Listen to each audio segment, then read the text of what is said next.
विद्यार्थियों, पिछले वीडियो में हम ब्रिटिश संविधान की विशेषताएं पढ़ रहे थे, जिसमें हम 6 विशेषताएं पढ़ चुके थे और अब नेक्स्ट है एकात्मक शासन। ब्रिटिश संविधान की 7वीं विशेषता है एकात्मक शासन। एकात्मक शासन वह शासन होता है जिसमें शासन की शक्ति केंद्रीय सरकार के हाथों में होती है और संपूर्ण शासन का संचालन केंद्रीय सरकार के द्वारा किया जाता है। ब्रिटेन में यद्यपि प्रशासनिक सुविधा की दृष्टि से केंद्रीय सरकार ने शासन की शक्ति को स्थानीय प्रशासन इकाइयों में विभाजित किया है और इन इकाइयों को पर्याप्त शक्तियां प्रदान की हैं, लेकिन हम ये कह सकते हैं कि इन स्थानीय प्रशासनिक इकाइयों के पास जो शक्तियां हैं वो संविधान के द्वारा दी हुई नहीं है, बल्कि केंद्रीय सरकार के द्वारा दी हुई है। इसलिए उनकी शक्तियां केंद्रीय सरकार की इच्छा के ऊपर निर्भर है, जब चाहे वह इन्हें वापस ले सकते हैं। नेक्स्ट विशेषता है विधि का शासन। ब्रिटिश संविधान की एक प्रमुख विशेषता है विधि का शासन। विधि के शासन का सामान्य अर्थ ये है कि ब्रिटेन का शासन किन्हीं विशेष व्यक्तियों की इच्छा के द्वारा संचालित नहीं है, बल्कि वहाँ का शासन कानून के द्वारा संचालित होता है या वहाँ के शासन का आधार कानून है। ब्रिटेन के शासन का एक अन्य अर्थ ये भी है कि ब्रिटेन में किसी भी व्यक्ति का चाहे कोई भी पद हो, चाहे वो उसकी कोई भी स्थिति हो, लेकिन वह जो है उसी कानून के द्वारा शासित होता है जिस कानून के द्वारा एक सामान्य नागरिक शासित होता है। अर्थात कहने का मतलब यह है कि वहां पर सरकारी कर्मचारियों के लिए कोई अलग से विधि नहीं है और वहाँ अलग से कोई न्यायालय नहीं है, जैसा कि फ्रांस की शासन व्यवस्था में पाया जाता है। सभी नागरिक, चाहे वो प्रधानमंत्री से लेकर एक सामान्य नागरिक तक, कर संग्रह करने वाला एक कर्मचारी तक, वह अपने कार्यों के लिए विधि के प्रति उसी प्रकार से उत्तरदायी है जिस प्रकार की एक सामान्य नागरिक। नेक्स्ट है अधिकार पत्र का अभाव किंतु नागरिक स्वतंत्रताओं और अधिकारों की विद्यमानता। सामान्यतः नागरिकों के अधिकार और स्वतंत्रताओं के लिए यह आवश्यक समझा जाता है कि एक नागरिक अधिकार पत्र जिसे कि संविधान में ही स्थान दे दिया जाए, ताकि और जो सरकार है उसे या शासन जो है उसे उन अधिकार पत्रों की अवहेलना करने से वंचित कर दिया जाए। ब्रिटेन में इस प्रकार का कोई भी अधिकार पत्र नहीं है जिसे संविधान में स्थान दिया गया है, लेकिन ब्रिटेन के नागरिक अन्य देशों के नागरिकों से किसी भी रूप में अपने कम अधिकार और स्वतंत्रताओं का उपभोग नहीं करते हैं। कुछ अधिकार तो जैसे कि बंदी प्रत्यक्षीकरण का अधिकार, बंदी प्रत्यक्षीकरण का अधिकार जो है संसदीय कानूनों के द्वारा दिए गया है। कुछ अधिकार जैसे कि भाषण और अभिव्यक्ति की स्वतंत्रता, संघ बनाने की स्वतंत्रता, ये अधिकार वहाँ पर सामान्य विधि पर आधारित है। तो इस प्रकार से ब्रिटेन के सभी नागरिक जो है वो अधिकार और स्वतंत्रताओं का उपयोग अच्छी प्रकार से करते हैं, अधिकार पत्र का अभाव होते हुए। अगला है धर्मनिरपेक्षता के प्रसंग में स्थिति।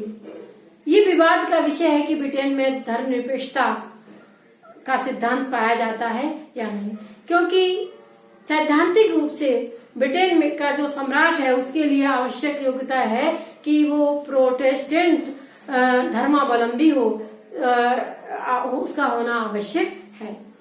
लेकिन व्यवहार की दृष्टि से हम कहें कि ब्रिटेन में जो है वो राजा जो है वो उसका पद जो है प्रतीकात्मक है और वहाँ पर जो है सभी व्यक्तियों को अपनी धार्मिक स्वतंत्रता का अधिकार दिया गया है और प्रत्येक व्यक्ति अपने धर्म के अनुसार आचरण करने के लिए स्वतंत्र है। सरकार के द्वारा उन्हें किसी भी धर्म विशेष को मानने के लिए बाध्य नहीं किया गया है। इसलिए हम कह सकते हैं कि व्यवहारिक दृष्टि से ब्रिटेन में पंथ धर्मनिरपेक्षता के सिद्धांत को अपनाया गया है। मिश्रित शासन प्रणाली ब्रिटेन के संविधान की एक प्रमुख विशेषता है मिश्रित शासन प्रणाली। चूंकि ब्रिटेन के संविधान का निर्माण किसी एक समय में नहीं हुआ है, वो धीरे धीरे विकास का परिणाम है, इसलिए उसमें कुछ अंतर विरोध दिखाई देते हैं और उसका उदाहरण है मिश्रित शासन प्रणाली। ब्रिटेन में 3 प्रकार की शासन प्रणालियों के लक्षण दिखाई देते हैं: राजतंत्रात्मक शासन प्रणाली, कुलीन तंत्रात्मक शासन प्रणाली और लोकतंत्रात्मक शासन प्रणाली। राजतंत्रात्मक शासन प्रणाली का प्रतीक वहाँ सम्राट का पद है, जो कि उत्तराधिकार के आधार पर अपना पद ग्रहण करता है। कुलीन तंत्रात्मक शासन प्रणाली के प्रतीक के रूप में वहाँ पर लॉर्ड सभा है, जिसमें सभी लॉर्ड जो है अपने उत्तराधिकार के आधार पर पद प्राप्त करते हैं। और लोकतंत्रात्मक शासन के प्रतीक के रूप में वहाँ मंत्रिमंडलात्मक व्यवस्था है और जो है वहाँ पर संसद है। इसलिए हम कह सकते हैं वहाँ पर 3 शासन प्रणालियों के लक्षण हमें दिखाई देते हैं। नेक्स्ट है सामान्य रूप से द्विदलीय पद्धति व अपवाद रूप में त्रिदलीय पद्धति। ब्रिटेन में सामान्य रूप से जो है 2 दल विद्यमान है, लेबर पार्टी और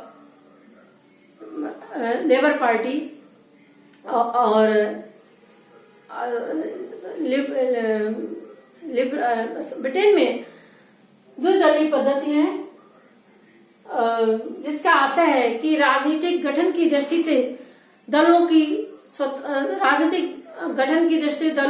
कई दलों के निर्माण की स्वतंत्रता होते हुए भी वहां पर प्रमुख रूप से 2 ही दल पाए जाते हैं, एक अनुदार दल और दूसरा मजदूर दल। वहां पर जनता एक दल को सत्ता के रूप में सत्ता प्रदान करती है और दूसरे दल को जो है विपक्ष का पद प्रदान करती है। लेकिन अपवाद रूप में वहां पर कभी कभी साझा सरकार या मिलीजुली सरकार भी देखने को मिलती है, जैसे कि वहां पर ब्रिटेन में 65 वर्ष बाद 2010 में दोनों दलों की मिली हुई साझा सरकार बनी। नेक्स्ट है सीमित रूप से शक्ति विभाजन का सिद्धांत। शक्ति पृथक्करण के सिद्धांत के समर्थक मॉन्टेस्क्यू के अनुसार ब्रिटेन में शक्ति विभाजन का सिद्धांत पाया जाता है, लेकिन हम ये कह सकते हैं कि ब्रिटेन में